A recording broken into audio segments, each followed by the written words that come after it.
TMZ Live, Harvey Levin here. I'm Alex Michelson, in for Charles today. So, big development, maybe game-changing development in the Wendy Williams guardianship case. Wendy went to Lenox Hill Hospital yesterday and took a test to determine if she functions in a cognitive way, where she knows, where she has a memory, where she is present and with it. Wendy Williams was asked 10 questions by a psychiatrist. She aced the test. She answered all 10 correctly. And that is hugely important because Wendy is not just under a guardianship, she is under one that she says is akin to a prison, where she is confined to the 5th floor, the memory unit of a facility in New York City, where she can't even leave the floor without permission from an attendant. She can't take calls when people call in. That can't happen. Can't use the internet. She is not allowed visitors. And she has been this way for many, many, many months. And she wants out.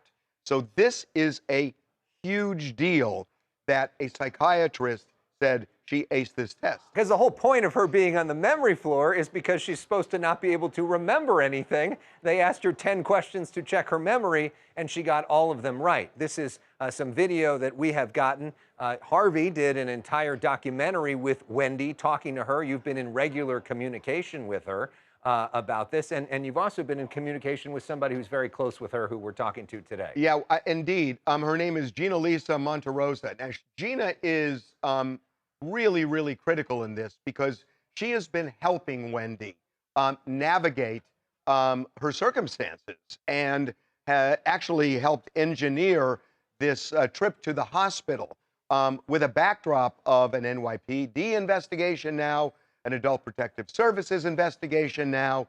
So a lot is changing, and Gina is joining us. Gina, we are so happy to have you here. Welcome to TMZ Live. Thank you. Thank you for having me, Harvey. Alex, thank you so much. So what do you make of the results here? How important is it? It's big. It's big news. I think it's something that everybody, the public, has been waiting for, wanting answers, myself as well. It just really states a big case and a very factual case that Wendy's not incapacitated. So what's next? Well, right now, Wendy's in the hospital.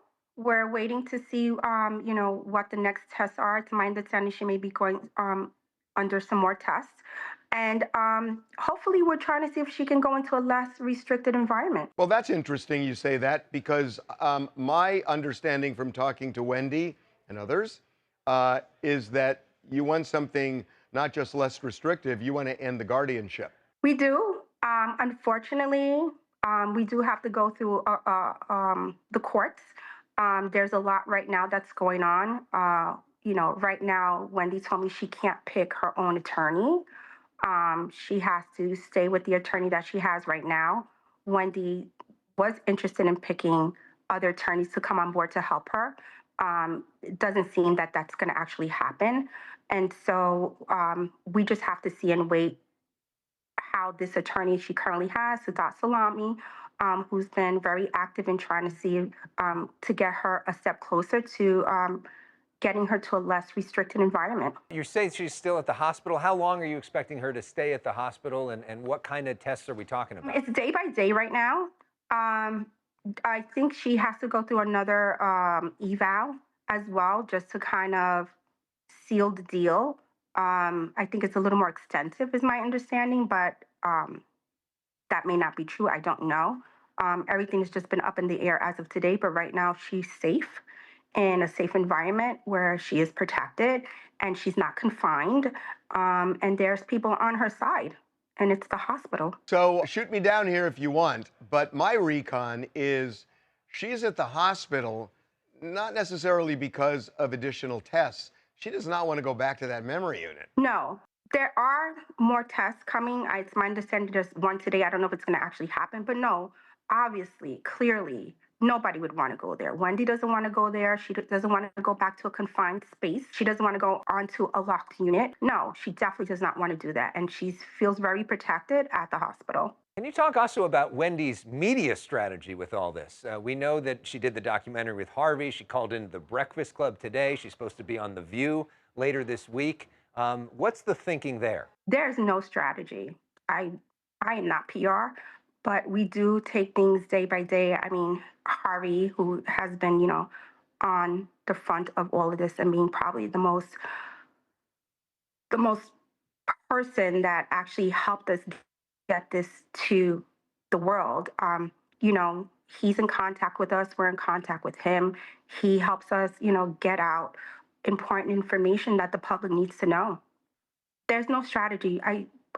There's no book I'm following. There isn't anything. Gina, the question that I'm asked more than any other is why is the guardianship, the judge and the guardian, why are they trying to hold on so tight?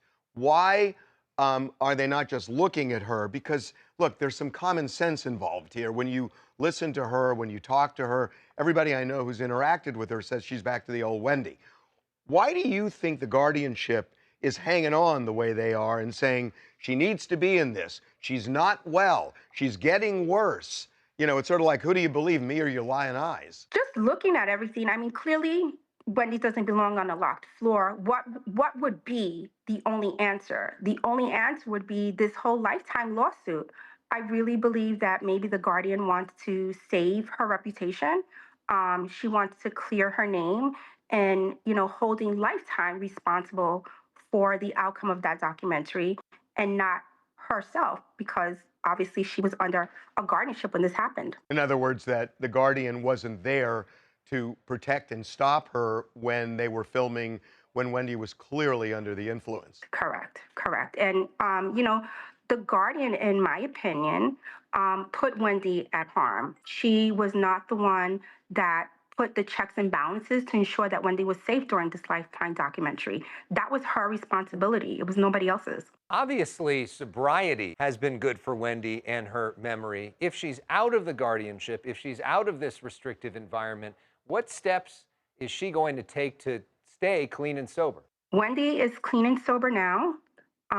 And Wendy will be taking her sobriety very seriously. And we are going over many steps to ensure that Wendy will remain, alcohol free. This is something that she understands. This is something that her niece understands. We all understand the importance of making sure that there are steps and there are barriers put in place, that Wendy is protected, and no one is going to be an influence, and she's not going to be in a situation where she will start drinking again. I mean, that is a priority. That is a high priority on Wendy's end. Gina, I got a call yesterday from the NYPD, and they wanted my impressions of Wendy. So it sounds like they're doing, and I know they were at the facility yesterday. It sounds like they're looking into this. Adult Protective Services in New York is looking into this. Do you know what the status of that is, and have you spoken with them? Right now, everything is open and ongoing. Nothing is closed. It's not closed. There's still other steps that need to be taken, and I'm more than sure that Wendy will exercise those steps. Has the Guardian said anything to Wendy with everything that's going on? I mean, that we have a documentary and the NYPD and Adult Protective Services and a psychiatric test and all these things. Has the Guardian interacted with her at all to talk about this? No, it's my understanding Wendy said the Guardian showed up at the hospital, didn't ask how she's doing, didn't ask what's going on. Did she talk to Wendy? Not at all. She just stood outside of her room, according to Wendy. What's going on here? I mean, why wouldn't the Guardian interact with her? I think the Guardian is guarded, if that's the right thing to say. I think she feels that anything that she says towards Wendy is going to be put under a microscope, and she may be criticized for it. But that's sad and unfortunate, because to me, that means that she hasn't developed a relationship with Wendy.